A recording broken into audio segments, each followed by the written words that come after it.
Okay, yo, what's up, guys? Enigma here. I am gonna make a quick video about. Well, actually, I asked on Twitter if what kind of stuff people think is missing from Dragon Ball FighterZ content-wise, on YouTube, etc., Twitch. One of the suggestions I got was like some specific game analysis of certain happenings in a high-level tournament stuff, which is one thing I actually wanted to do recently. So I'm gonna go over that in this video, and then hopefully get some feedback on how you guys like it. If you don't like it, what you think I can improve or what can change, etc., etc.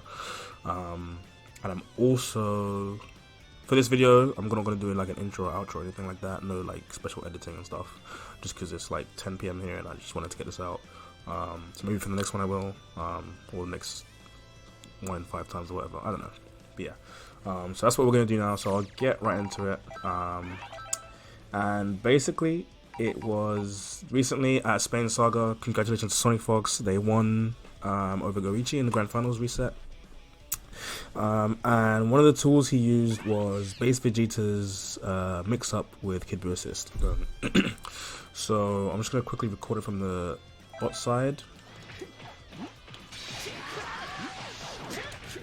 So that was the low. Oh, I didn't actually record that. So that was a low option that he did, or that they did, sorry. And there's also a high option. This is pretty known by most Base Vegeta players, but obviously, I'm messing up now. But obviously, Sonic Fox showed it on the world scale very recently. I just wanted to show how to actually deal with it. So so what you saw Goichi doing quite often was actually guard cancelling on the arrow kick. And I'm just gonna get a quick, I think I should record that one again. Just gonna get a quick recording of not doing anything with the arrow kick right there. Cool.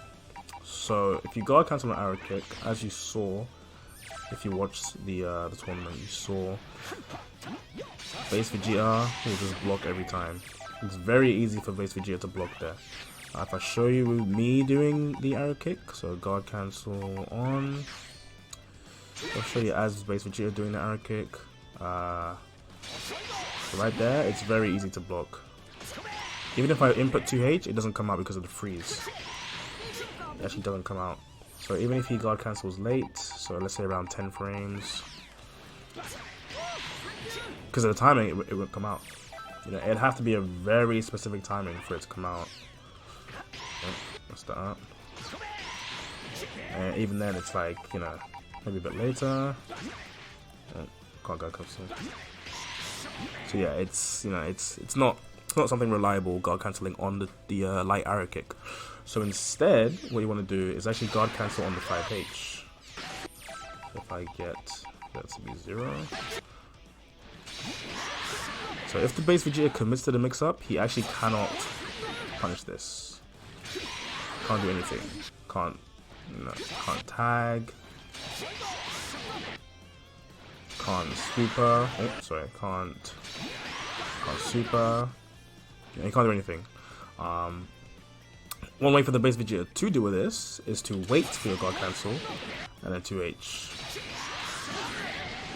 So he does have to wait. He can punish it, but he does have to wait and commit to baiting the guard cancel. Now, this then becomes a mind game.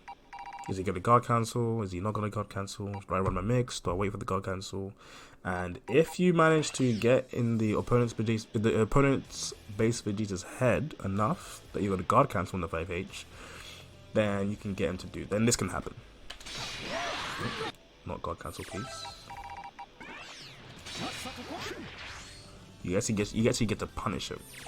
Now, if I just show you the frame advantage on 5H, it's actually -8, right?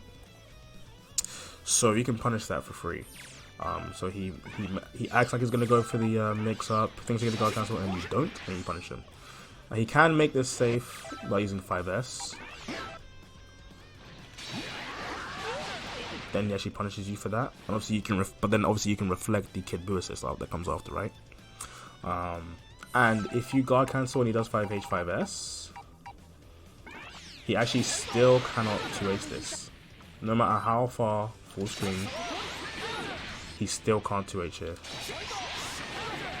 As long as you guard cancel immediately.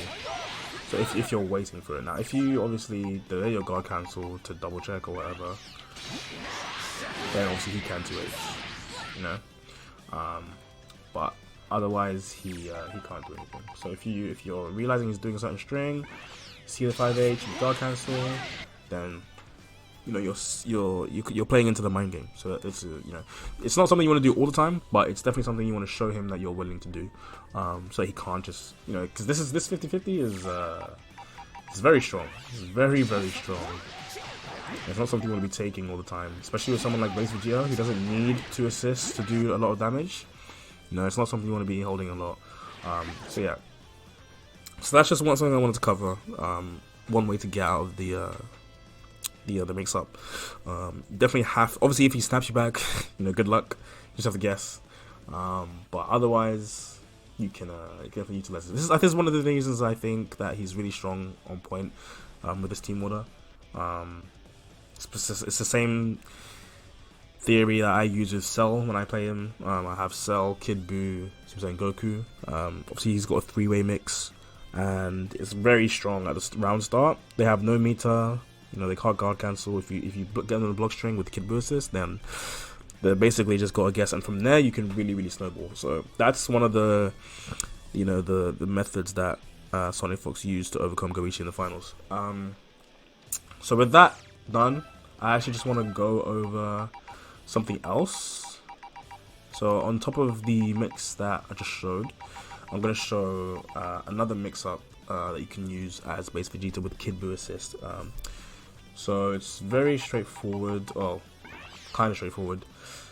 The setup is straightforward. So 5LL, playing Kid Buu assist into 5M, and then you get the high-low. Well, you actually get a 4-way mix-up of this. So I'll just show that again.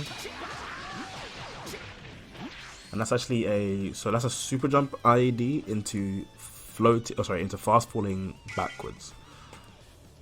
So I'll just show that one more time, and I'll reflect as well to show it's real. So that's real. And then you also get the same thing but overhead. Again, that's real. The overhead is real. Obviously the follow-up depends on how well you time it. But yeah, it can be real. So that's the second layer. And then the third layer, I think this is cross-up overhead. So yeah, so I was reflecting all that time, and that does the cross-up overhead. I'll just show you the confirm, so that does actually combo right there. And you get a fourth one, which is, as you can guess, cross-up. Oh, it's meant to cross-up if I don't stand block. Yeah, there you go. So if I just show that one more time, right. So the reason it didn't cross up at first was because I stood blocked and stand blocked rubber, and that makes it not cross up. So yeah, it's just something a bit weird with that mix up, but it does actually cross up if they're crouch blocking. So yeah, there is, I think, actually so if I try and block low that side, yeah. Oh, actually, so that's actually not real. So if you look at my inputs, I haven't changed it since I blocked. I'm actually doing down forward right now, and that happened to block the cross up because it was actually a true string, so it didn't matter. So what you can do to bypass that as Base Vegeta is to do 2M on that mix up, and it will break the cross up protection because it won't be a true string. So yeah, that's just an option you have. Anyway, and then the fifth option is to do the mix and do some fake stuff. Again, didn't cross up because I was stand blocking to do that. This is the kind of thing you want to do when it's like one hit to kill, maybe like 2k health, and you have a meter to spend on the super and stuff. But it's just something that you could also use 2d6H as well. Yeah, it's just something. Obviously, this does get beaten by 2H if they're expecting it, but they're probably not going to be expecting it when they're trying to look for a 4-way mix. But obviously, you want to show them that you know it's there. You shouldn't assume that your opponent knows that the mix is really strong, so they're not going to do anything, you know, unless you've played them before and you know their play style, you've ingrained into them, hey, this is a 4A mix, you have to hold this, then you can try and go for the fake stuff. But anyway, that's all I really wanted to talk about in this video. I hope this was enjoyable and insightful for someone. If you liked it, let me know. If you didn't like it, let me know what you didn't like about it, how I can improve it for next time. But this kind of stuff is quite fulfilling for me. I like talking about like very specific interactions and game mechanics and mix-ups and how to avoid them and the counterplay to them and the counterplay to them. So yeah, that's really interesting for me. So if this gets some good feedback, then I'll continue to do this for some other stuff, and how to execute the mix-ups, etc, etc. So yeah, let me know if you guys like this. Peace out and enjoy life. Goodbye. I definitely clicked to fucking end recording as if it was NVIDIA and not OBS. Goodbye.